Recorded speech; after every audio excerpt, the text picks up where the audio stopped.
All right, thank you for that, Matt. Well, earlier this week, the New York Post reported that some leading Democrats are concerned about Governor Cuomo's chances in the next election.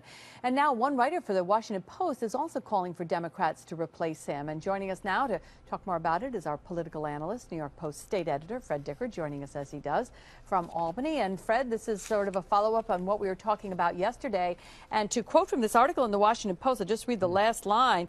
The hearts and votes of the Democratic base are there for the challenger's taking. That's strong stuff, and it follows right on the heels of what happened yesterday. Liz, it's very strong, and it's almost as if it's daily that we're hearing reports like this, and we talk about it. And think of the implications of this for any hopes the governor might have to run for president. Say if Hillary Clinton decides not to run in 2016, this is starting to really seriously suggest that the governor, even with Hillary Clinton out of the race, wouldn't have a chance because the Democrats, his own party, have turned on him.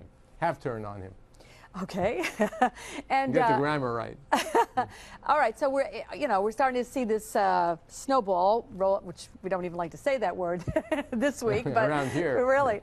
But a snowball rolling downhill. How much steam can it pick up? Well, let me say this, just in the last few minutes there's been some breaking news. Stephanie Miner, the mayor of Syracuse, who's the co-chair of the Democratic Party, has announced she's stepping down from the Democratic Party position. And someone within the political community tweeted out the possibility that she might run against the governor in a Democratic primary. That was just a few minutes ago. So there's really quite a swirl out there, and there is this sense around that if some prominent Democrat decided to get into the race, I don't think he could beat the governor, but the sense is that he could give the governor a heck of a race in a primary, and think of how humiliating that would be.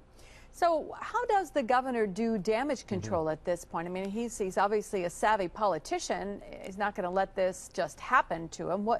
How's he likely to fight back?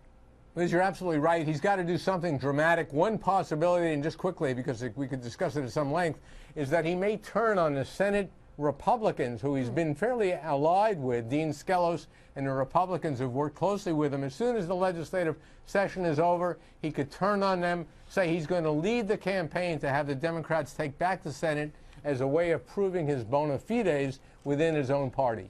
So this could have sort of explosive political ramifications down the line. Well, this is very damaging to the governor. As you said, he's very savvy politically.